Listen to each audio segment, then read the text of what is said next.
কষ্টে থাকতে দেন না, জোরে বলুন সুবহানাল্লাহ। আল্লাহ নবীগণ কষ্ট সহ্য করেছেন, এটা হলো উম্মতের শিক্ষা, জোরে বলুন। যত নবীগণ কষ্ট নিয়েছেন এটা হলো উম্মতের শিক্ষা।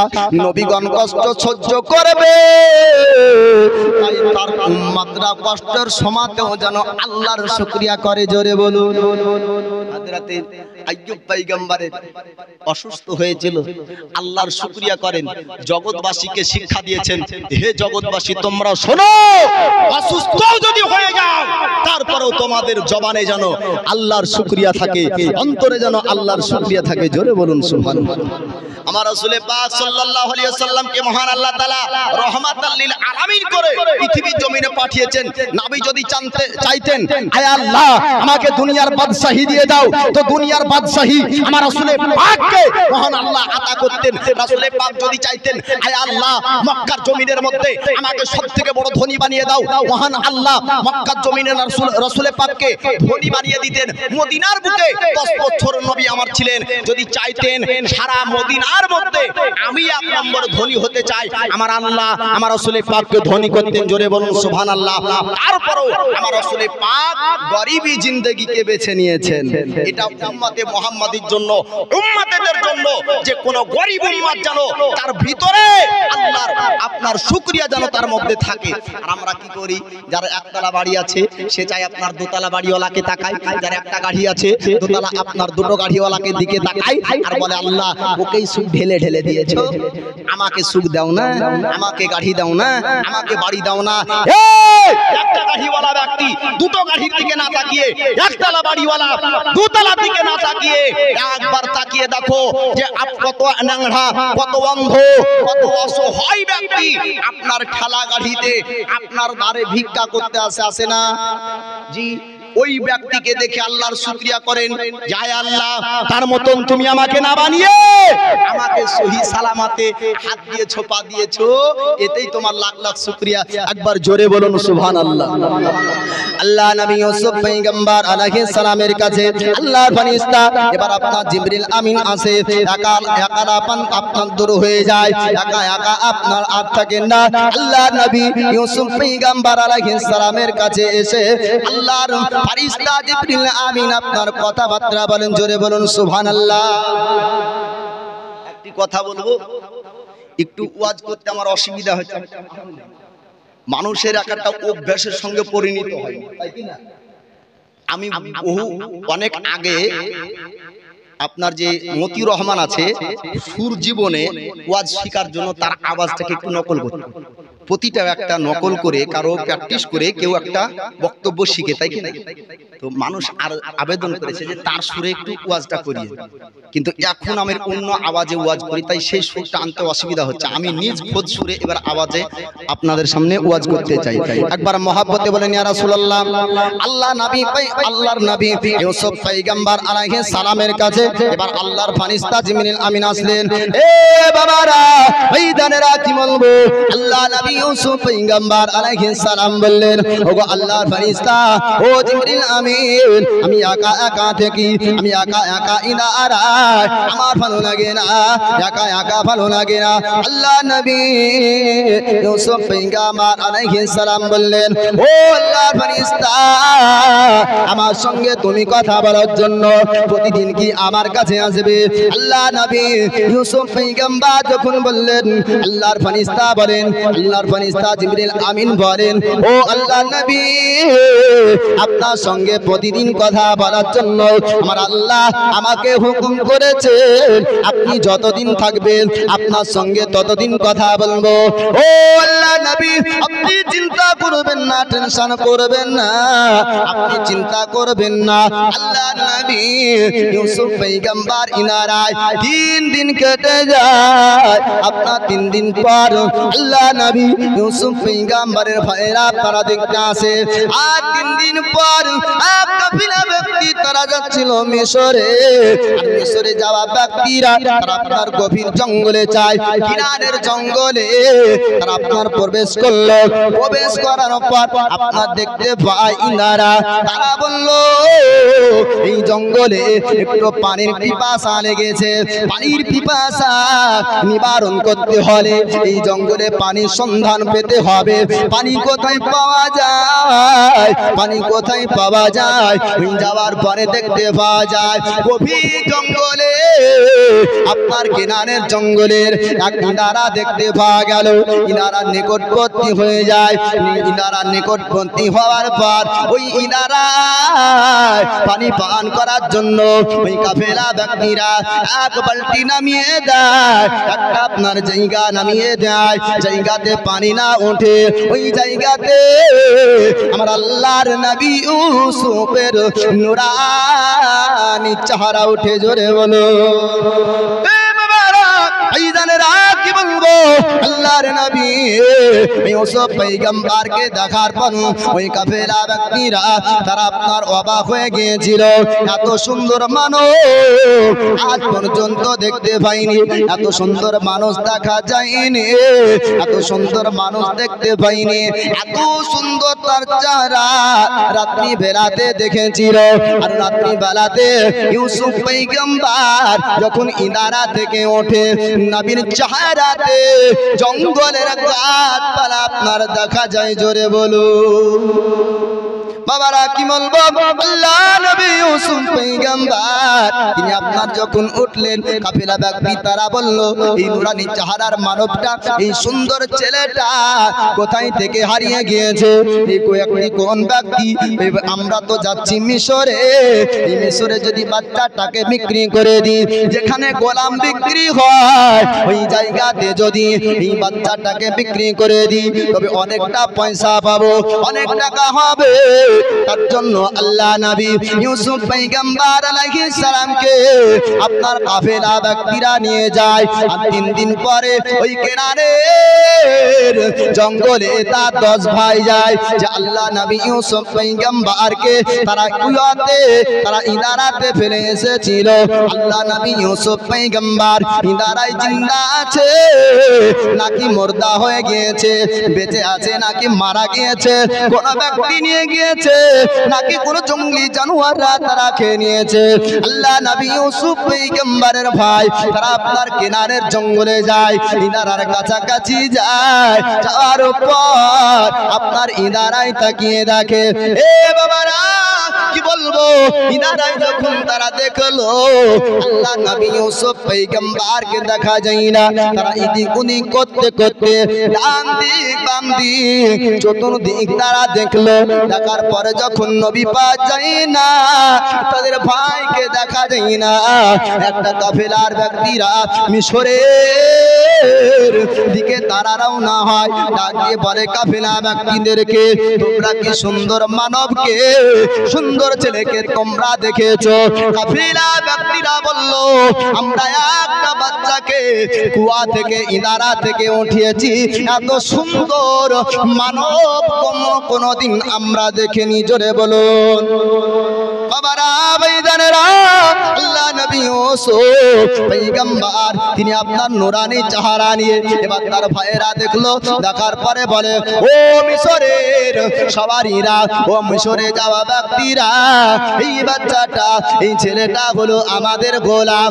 এই গোলামটা ভাগিয়ে যায়, এই গোলামটা পালিয়ে যায়, এই গোলামটা চোর গোলাম চুরিও পর্যন্ত করে দেয়। আল্লাহ নবী ইউসুফ পয়গম্বর আলাইহিস সালামের আপনার 2 চোখ দিয়ে পানি ঝরে যায়। যেই ভাইদের কাছে আজ পর্যন্ত আমি খারাপ আচরণ করিনি, আজ পর্যন্ত ব্যবহারের ত্রুটি পাইনি, তারা আমাকে চোর বলে, তারা আমাকে ভাগিয়ে যাওয়া গোলাম বলে।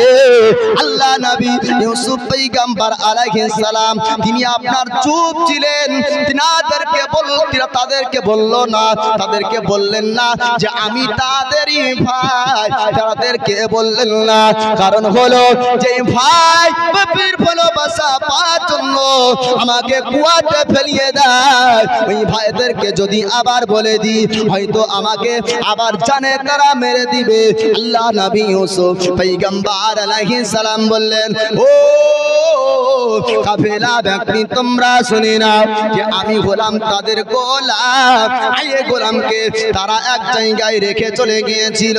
এবার তার ভাইরা ইহুদা রুবেন তারা বলল, ও কাফেলা ব্যক্তি তোমরা শুনে নাও, এই ব্যক্তিকে আমরা বিক্রি করতে চাই, গোলামকে বেচতে চাই, তোমরা গোলামকে নিবা কিনা বলো।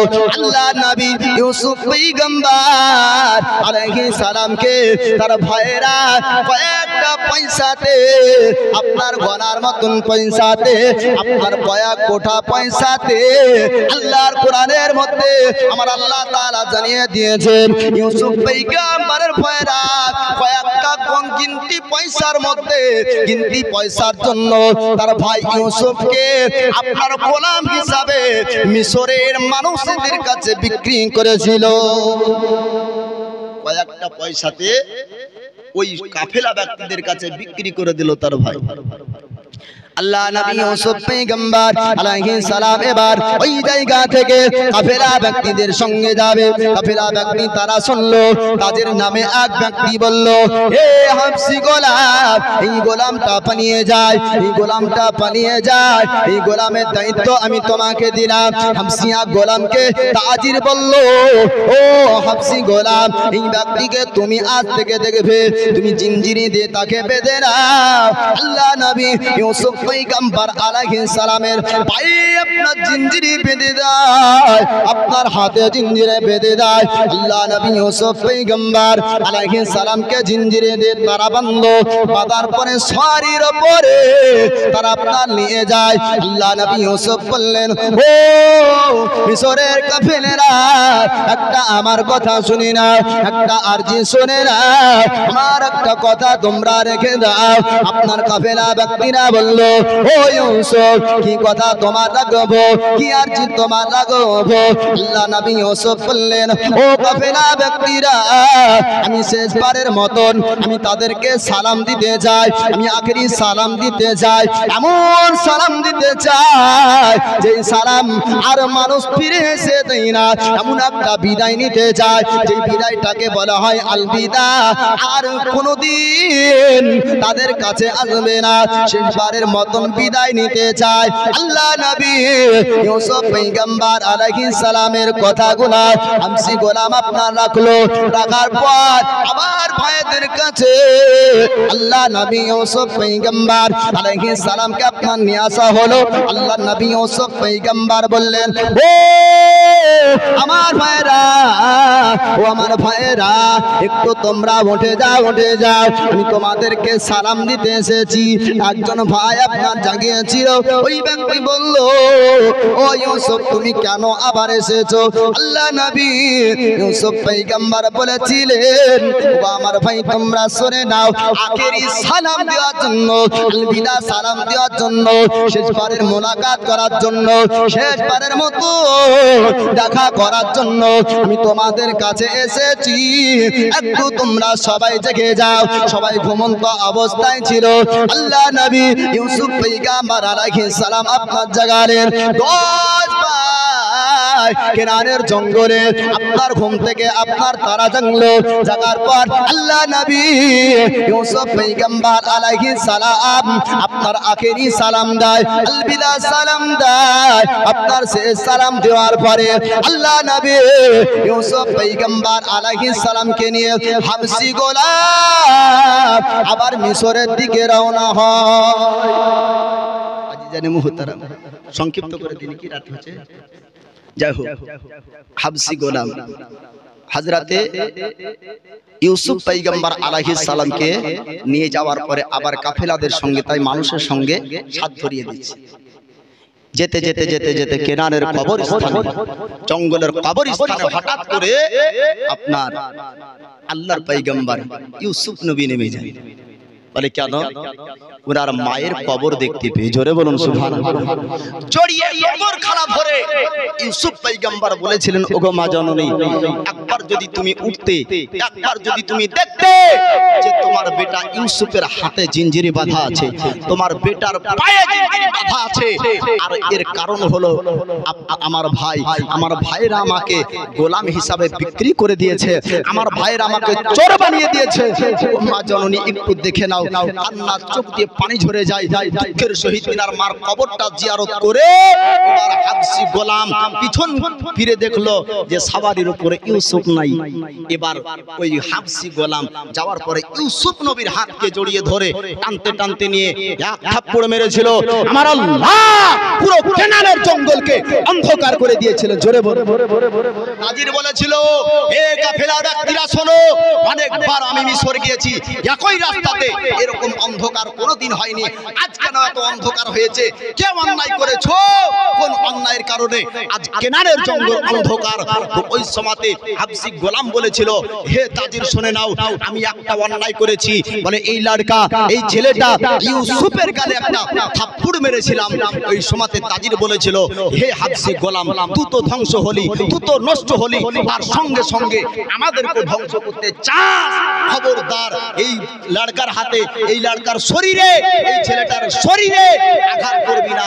চল, বড় অন্যায় করেছিস, ক্ষমা নিতে হবে। আল্লাহর নবী ইউসুফ পয়গম্বর আলাইহিস সালামের কাছে আসলো, আসার পরে ক্ষমা চাই।